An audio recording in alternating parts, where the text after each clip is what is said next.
Selamat pagi, kita kembali akan mendengarkan sapaan Sabda Tuhan di pagi hari ini, di hari Kamis tanggal 19 November 2020. Sebelum kita membaca dan mendengarkan firman Tuhan, mari kita berdoa mohon bimbingan Roh Kudus. Kita berdoa, ya Tuhan, kami bersyukur karena Tuhan masih memberi kami kesempatan untuk menjalani aktivitas kerja dan karya kehidupan kami di hari ini. Kami bersyukur untuk kesehatan, nafas kehidupan, keselamatan yang masih Tuhan anugerahkan.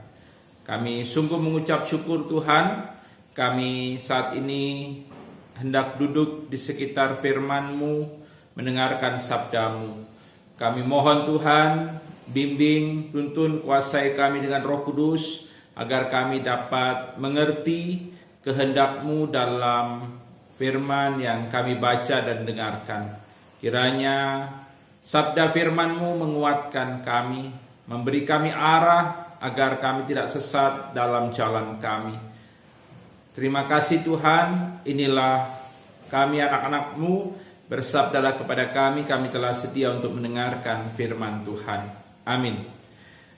Saudara-saudara, bacaan Alkitab hari ini terambil dari Imamat pasal 10 ayat 1 sampai 5 yang mengatakan, kemudian anak-anak Harun, Nadab dan Abihu masing-masing mengambil perbaraannya, membubuk api ke dalamnya serta menaruh ukupan di atas api itu. Dengan demikian mereka mempersembahkan ke hadapan Tuhan api yang asing yang tidak diperintahkannya kepada mereka. Maka keluarlah api dari hadapan Tuhan, lalu menghanguskan keduanya sehingga mati di hadapan Tuhan. Berkatalah Musa kepada Harun, inilah yang difirmankan Tuhan, kepada orang yang karib kepada aku, kunyatakan kekudusanku, dan di muka seluruh bangsa itu akan kuperlihatkan kemuliaanku. Dan Harun berdiam diri. Kemudian Musa memanggil Misael dan Elsafan anak-anak Uziel, paman Harun. Lalu berkatalah ia kepada mereka, datang kemari, angkatlah saudara-saudaramu ini dari depan tempat kudus keluar perkemahan. Mereka datang dan mengangkat mayat keduanya, masih berpakaian kemeja, keluar perkemahan seperti yang dikatakan Musa. Yang berbahagia, kata Yesus, adalah mereka yang mendengarkan firman Tuhan serta memeliharanya dalam kehidupan sehari-hari. Terpujilah Tuhan Yesus. Saudara-saudara yang dikasihi oleh Tuhan Yesus Kristus, Imamat pasal 10 ayat 1 sampai 5 yang kita baca tadi mengisahkan kematian tragis dua anak Harun, yaitu Nadab dan Abihu. Di ayat 3 tertulis, maka keluarlah api dari hadapan Tuhan, lalu menghanguskan keduanya sehingga mati di hadapan Tuhan. Pertanyaannya, mengapa peristiwa tragis itu terjadi? Saudara-saudara yang dikasihi Tuhan Yesus, sebagaimana Harun, anak-anak Harun juga memegang jabatan sebagai imam. Mereka bertanggung jawab penuh di kemah pertemuan dan juga mereka bertanggung jawab dalam mempersembahkan korban kepada Tuhan. Di ayat 1 dikatakan bahwa mereka mempersembahkan ke hadapan Tuhan api yang asing yang tidak diperintahkan Tuhan kepada mereka. Apa yang dimaksud dengan api yang asing? Api yang asing yang dimaksud adalah api dari luar kemah suci, bukan api dari atas mezbah. Api dari atas mezbah yang ada di kemah suci adalah satu-satunya api yang dipakai dalam ibadah kepada Tuhan. Namun Nadab dan Abihu tidak mengambil api dari mezbah Tuhan. Dan karena mereka tidak mengambil api dari mezbah Tuhan, itu berarti mereka tidak melaksanakan tugas dan tanggung jawab mereka sesuai dengan perintah dan kehendak Tuhan. Dan akhirnya mereka mendapat penghukuman Tuhan. Mereka berdua mati di hadapan Tuhan. Saudara-saudara, imam adalah orang yang karib dengan Tuhan. Sebagai orang yang sangat karib dengan Tuhan, seorang imam harus menjaga kekudusan nama Tuhan. Dan ia juga harus menghormati Tuhan yang Maha Kudus. Sehingga melalui semua kelakuan serta perbuatan mereka, umat Tuhan pada akhirnya memuliakan Tuhan juga. Saudara-saudara yang dikasihi oleh Tuhan, kematian Nadab dan Abihu menjadi satu pelajaran berharga bahwa Tuhan adalah Allah yang Maha Kuasa, yang menghendaki setiap orang yang melayaninya hidup berdasarkan perintah dan kehendaknya.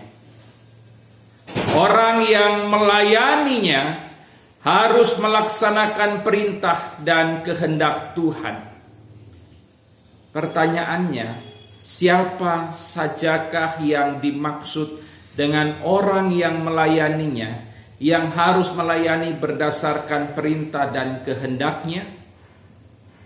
Sering kita mempunyai pemahaman yang sempit bahwa para pelayan Tuhan itu hanyalah diaken, penatua, dan para pendeta. Saudara-saudara yang dikasihi Tuhan, para pelayan Tuhan bukanlah terbatas pada diaken, penatua, dan pendeta.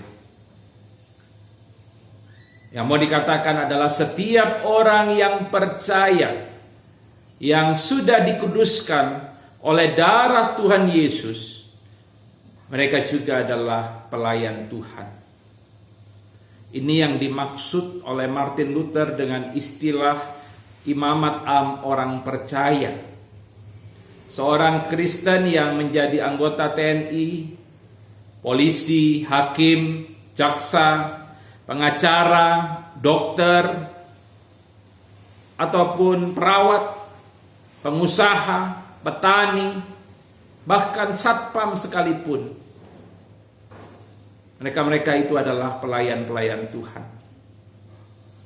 Dan setiap pelayan Tuhan yang melayani Tuhan, baik dalam persekutuan jemaat maupun dalam kehidupan di luar persekutuan jemaat, mereka harus taat dan setia melakukan perintah Tuhan dan kehendaknya dan memuliakan namanya.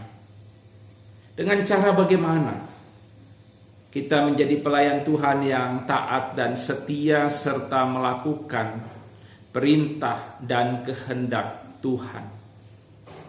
Sederhana saja Bapak Ibu Saudara.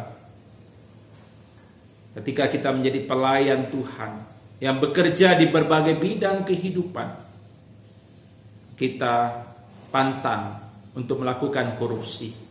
Kita pantang untuk menerima suap.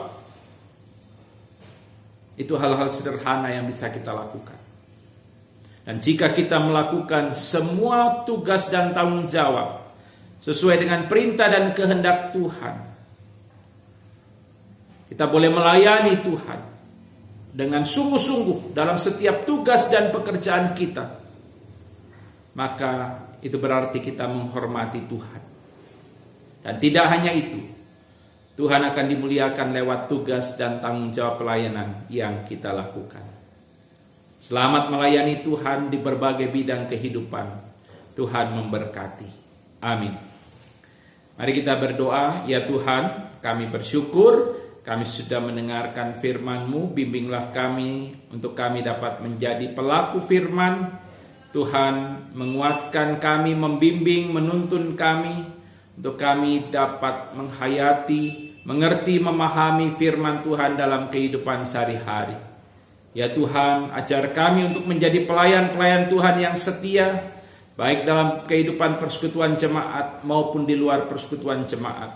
Kami boleh menjadi pelayan-pelayan Tuhan yang melakukan kehendak Tuhan, sehingga Tuhan dimuliakan dalam setiap pelayanan yang kami lakukan di berbagai bidang tugas tanggung jawab yang harus kami kerjakan. Terima kasih Tuhan.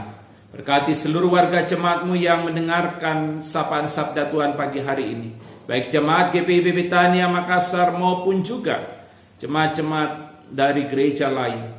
Tuhan memberkati mereka. Bagi yang sakit Tuhan sembuhkan, pulihkan. Bagi yang berduka cita Tuhan hiburkan. Bagi yang mengalami pergumulan Tuhan kuatkan iman percaya mereka. Para janda, duda, anak-anak yatim piatu, mereka yang memasuki masa usia lanjut, Tuhan pelihara hidup mereka. Terima kasih Tuhan, inilah doa kami. Dalam nama Tuhan Yesus, Tuhan dan Juru Selamat kami berdoa. Amin. Selamat pagi, Tuhan Yesus memberkati.